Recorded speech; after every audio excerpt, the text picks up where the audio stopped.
वम मम हम सम तम पम वम वम मम मम हम सम सम तम तम पम पम झम झम झीम झीम क्षीम क्षीम द्राम द्राम द्रीम द्रीम द्रावे द्रावे नमो अर्हते भगवते श्रीमते पवित्रतर जलेन जिनाभिषेचयामीति स्वाहा।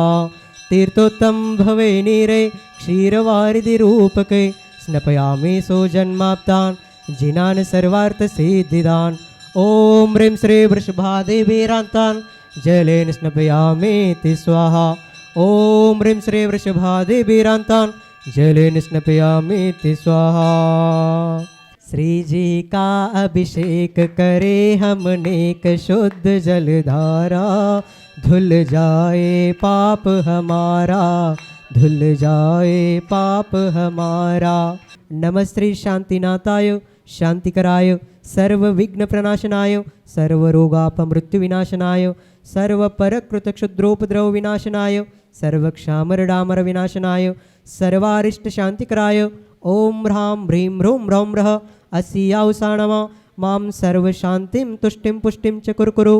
ओम ह्रूं क्षुं फट् किरीटं किरीटं घाते घाते परविज्ञान स्फोटे स्फोटे सहस्रखंडान् कुरु परमुद्रां छिंद परमंत्रान् भिन्न भिन्न क्षां क्ष वा वा ह्रूं फट् सर्वशांतिं कुरु।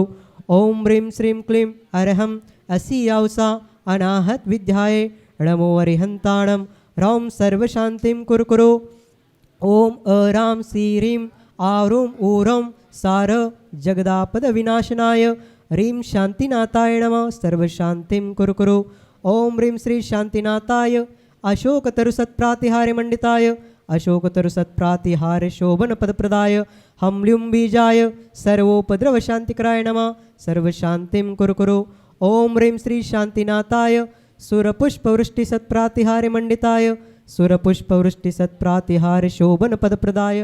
परस्पर में एक दूसरे के मतों का विभेदीकरण होता है, उनमें विपरीतताएं एक दूसरे से की होती हैं और ऐसा भी देखा जाता है कि एक मत दूसरे मत के लिए स्वीकार नहीं करता है क्योंकि वो उसके विपरीत हो जाने के कारण से। लेकिन भगवान महावीर स्वामी के पास एक ऐसी कला थी जिस कला के माध्यम से उन्होंने अनेकांत को सामने रखा और अनेकांत के आधार पर भगवान महावीर स्वामी ने यह कहा कि यह जो तुम कह रहे हो वह भी है और इसके साथ साथ दूसरा पक्ष भी।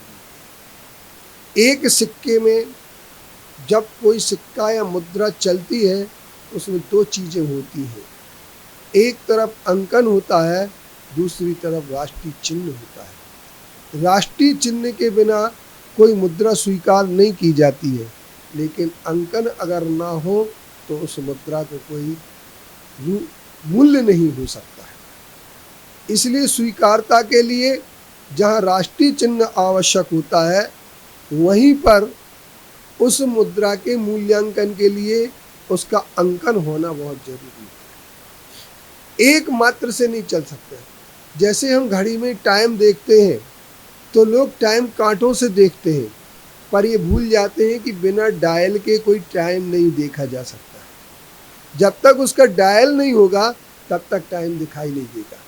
इसी तरीके से हम सब लोगों के लिए विचार करना है कि एक वस्तु में अनेक गुण धर्म हैं और वो अनेक गुण धर्म एक दूसरे से काफ़ी दूरी बना करके भी रखे हुए हैं, लेकिन वो गुण धर्म जब सब मिल जाते हैं तभी वस्तु बनती है। हम एक टेबल लेते हैं और एक टेबल में पाए भी होते हैं, फ्लैट भी होता है और टेबल के सब चीज़ें होती हैं और चारों पायों को मिला करके ही टेबल बनती है। लेकिन एक पाए का भी अपना महत्व होता है। ठीक इसी प्रकार से जब किसी वस्तु के अंग उपांग होते हैं तो उस अंग उपांगों को सबको मिला करके ही वो वस्तु बनती है। एक इसका लिए बहुत प्राचीन और शास्त्रीय उदाहरण है, वह एक हाथी का उदाहरण है कि एक अंधों के गांव में हाथी पहुंच जाता है। वो सारे अंधे हाथी की बात सुन करके हाथी को कोई पेट पर हाथ अपने डालता है, तो कोई पूँछ पकड़ता है, कोई पैर पकड़ता है, कोई सूंड पकड़ता है, कोई कान पकड़ता है। अब हाथी तो गुजर जाता है। जब सब वो बैठते हैं तो कोई कहता है कि हाथी सूपा जैसा होता है, कोई कहता है खम्भे जैसा होता है, कोई कहता है रस्सी जैसा होता है, कोई कहता है पाइप जैसा होता है। लेकिन जब एक व्यक्ति, इस सारे के सारे लोग, उसके दांत पकड़ने वाला वो कहता है बांस जैसा होता है। लेकिन एक जब उन सब में व्यक्ति आता है और वो आपस में झगड़ा करने लगते हैं और इस बात पर वो अड़ जाते हैं। सूपाकार करने वाला कहता है सूपा जैसा हाथी होता है,